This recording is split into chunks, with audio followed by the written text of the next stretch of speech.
이번 시간에는 관계 논리 연산자에 대해서 같이 한번 이야기를 해볼게요. 아래쪽에 설명이 되어 있죠. 값들을 비교하거나 어떤 부분을 판단해서 이 실제로는 제어문이라는 반복 제어문, 선택 제어문 이런 것들에 활용을 하게 되는 건데 우리가 이 부분은 아직 안 배웠으니까 그냥 비교된 결과만 바로바로 확인을 하도록 할 거예요. 두 가지가 있습니다. 관계 연산자와 논리 연산자가 있는데 관계 연산자를 먼저 같이 한번 보겠습니다. 자, 관계 연산자는 결과가 항상 true 또는 false에 해당하는 값으로 결과가 나오는데 요거를 논리값이라고 해요. 그리고 true, false라는 문자 형태로 나오는 건 아니고요. true는 1로 그 다음에 false는 0으로 간주해서 결과가 나온다 라고 일단 알고 계시면 되겠습니다. 자, 실제로 연산을 어떻게 진행하는지 아래쪽에 기호를 통해서 해석을 통해서 볼 수가 있어요. 자, 여기 보면은 A 하고요.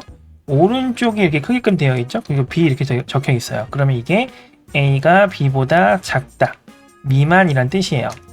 아래쪽에 설명이 나와 있는데 관계 연산자의 해석은 다양할 수 있어요. 지금도 마찬가지인데 A가 B보다 작다라고 할 수 있지만 B가 A보다 크다 이렇게 해석을 할 수도 있거든요. 자, 근데 요게 이렇게 앞뒤로 여러 가지 본인 마음대로 해석을 하게 되면 기호가 헷갈립니다. 그래서 학습의 용이성을 위해서 왼쪽 값을 기준으로 해석하는 게 좋겠다. 자, 그래서 이쪽에 지금 예시로 나와 있는 경우에는 왼쪽이 다 A잖아요. 그러니까 A가 B보다 이런 순으로 해석이 된다. 이렇게 생각을 하시면 되겠습니다. 자, 그래서 어쨌든 작다라는 개념은 미만이랑 같은 개념이고요. 크다라는 개념, 초과라는 거랑 같은 개념이고요. 그 다음에 등호랑 함께 쓰는 경우가 있어요. 그러면 순서대로 읽어주시면 됩니다. 작거나 같다, 크거나 같다 이렇게 보는 거고 요거를 우리가 이하, 이상이라고 하죠. 자, 이런 부분 때문에 헷갈릴 수 있다라는 부분 때문에 왼쪽에 있는 값을 기준으로 자 이렇게만 써 있어도 여기에 뭐가 있다고 가정을 했을 때 작거나 같다 이렇게 읽을 수가 있다는 거예요. 그리고 등호를 함께 사용하는 연산자가 앞으로도 꽤 나올 텐데 등호는 반드시 뒤로 갑니다. 자, 그래서 이렇게 가는 경우는 없어요. 무슨 얘기인지 아시겠죠? 등호를 항상 뒤에다 쓰시면은 헷갈릴 일이 없을 거다 그 얘기입니다. 자, 그리고 요것도 많이들 헷갈릴 수 있어요. A하고 등호 두 번 쓰고 B죠. 요게 A와 B가 같다라는 뜻입니다. 만약에 등호를 한 번만 쓰면 어떻게 돼요? B에 해당하는 값을 A에 할당하는 형태로 작성이 되는 거잖아요. 우리가 변수 배웠죠. 자, 요렇게 진행이 되기 때문에 요거랑 요거를 헷갈리지 않게끔 주의하셔야 된다. 그런 얘기고요. 그리고 요 앞에 느낌표로 바뀌면 다른지를 확인하는 겁니다. A하고 B가 다른지 확인하는 거고 위에는 A하고 B가 같은지를 확인하는 거다. 이렇게 생각을 하시면 되겠습니다. 아래쪽에 한번 이야기를 했죠. 다양할 수 있지만 왼쪽 값을 기준으로 해석을 하는 게 학습 용이성을 위해서 통일성을 위해서 그렇게 진행을 한다라는 거 알고 계시면 되고요. 그 아래쪽에 관계 연산자를 사용해서 이런 식을 작성을 하게 되면 이걸 논리식, 가장 많이는 조건식이라고 표현을 합니다.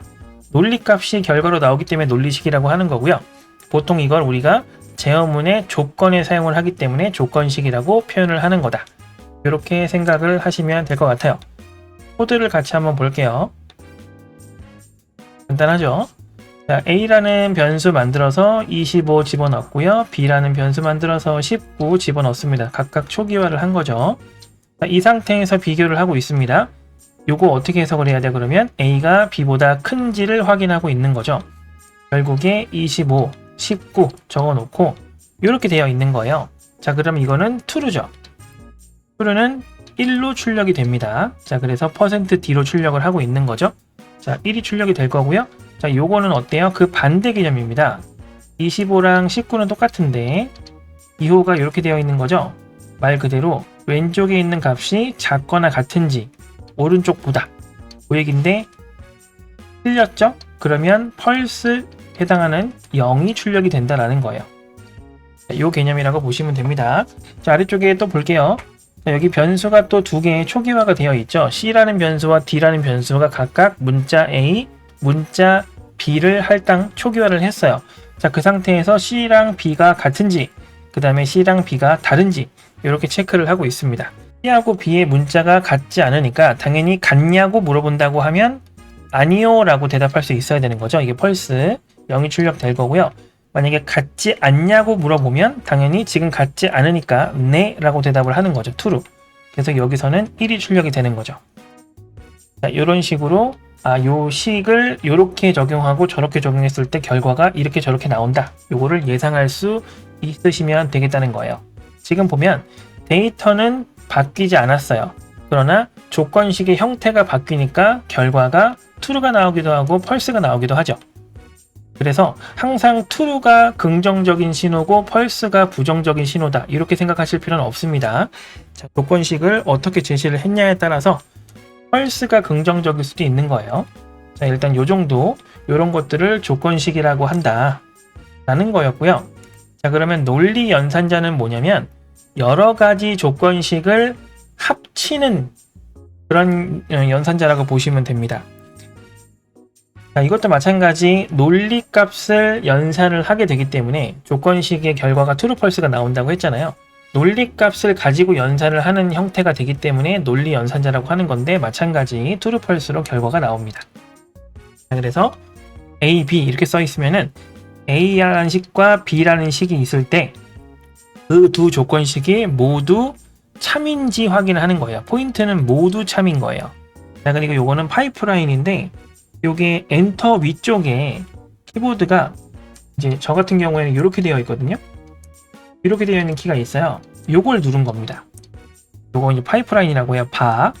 자, 어쨌든 요 바 두 개를 입력하게 되면 A랑 B 두 조건식 중에 하나 이상 참인지 확인하는 거예요. 그러니까 하나라도 참이면 OK인 거죠. 그렇게 이제 판단을 하면 되겠습니다. 자, 그리고 요거는 식을 감싸고 느낌표를 찍었잖아요. 자, 요거는 조건식의 결과를 반전. 만약에 조건식의 결과가 원래는 false였으면 true로, 원래 true였으면 false로 바꾼다. 그런 얘기입니다.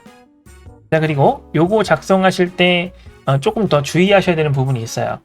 아래쪽에 볼게요. 연산 결과가 이미 확정이 된 경우에는 나머지 조건식을 판단하지 않습니다 라고 되어 있어요. 자, 예를 들어 위쪽에 있는 요걸로 볼게요. A랑 B 모두 참인지 확인을 해야 되는데 A 조건식이 false가 나왔어요. 자, 그러면 이미 모두 참인지 확인할 필요가 없어졌죠. 첫 번째부터 거짓이었으니까요. 그러니까 이 결과는 거짓이 될 수밖에 없어요. 이거를 결과를 확정했다고 하는 거예요. 그러면 요 B에 해당하는 조건식을 체크할 필요가 없다는 거예요. 이 아래도 마찬가지죠. 두 조건식 중 하나라도 참이면 OK인 거인 상태예요. 그러면은 이 첫 번째 조건식이 true라고 한다면 뒤쪽에 있는 게 true든 false든 무조건 이 두 개 붙어 있는 이걸 OR 연산이라고 해요. 위에가 AND고요. OR 연산 같은 경우에는 무조건 true가 확정되잖아요. 그러면 그 뒤쪽에 있는 걸 검사, 체크할 필요가 없어진다라는 겁니다. 이게 어떤 느낌인지 실제 코드로 같이 한번 볼 거예요. 자, 일단은 x라는 변수와 y라는 변수를 만들고요. 자, 12와 5를 할당한 상태예요. 초기화를 한 상태예요. 자, 그러면 여기에 조건식이 양쪽에 있고요.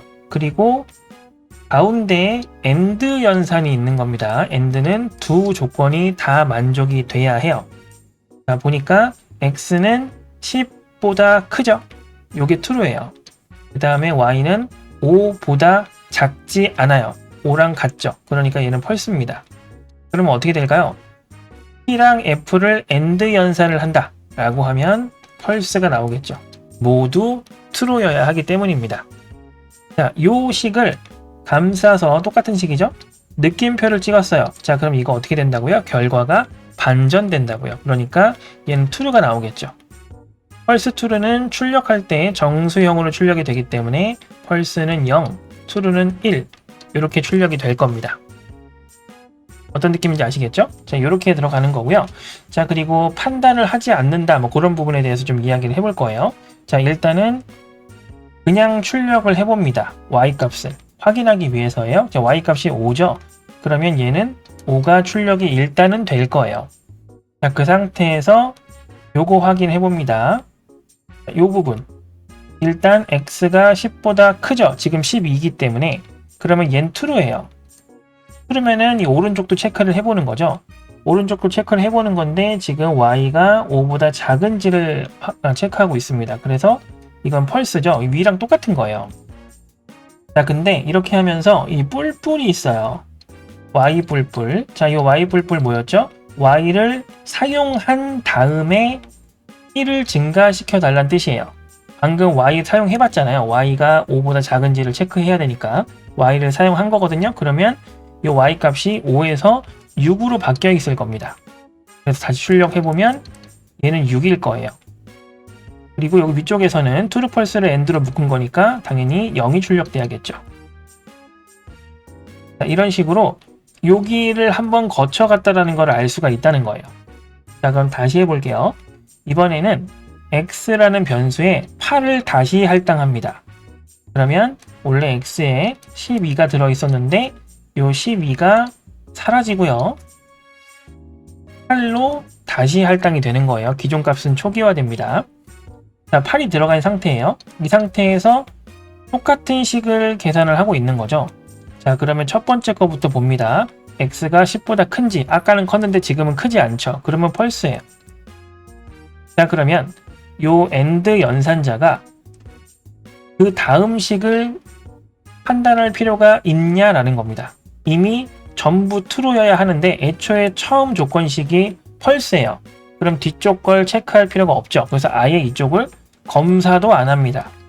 검사도 안 하니까 y 뿔뿔을 안 한다는 얘기예요. 그러면 아까 y가 증가돼서 6이었죠. 그러면 그대로 6이 출력되는 거예요. 어떤 느낌인지 아시겠죠? 자, 이런 식으로 이 연산자들이 간단해 보여도 이 디테일한 부분 하나하나 때문에 결국에 1차이, 2차이로 여러분들이 문제를 틀리거든요. 그래서 이런 부분을 좀 꼼꼼하게 봐주실 필요가 있다 라고 이제 말씀드리면서 오늘은 마무리를 하도록 하겠습니다. 고생하셨습니다.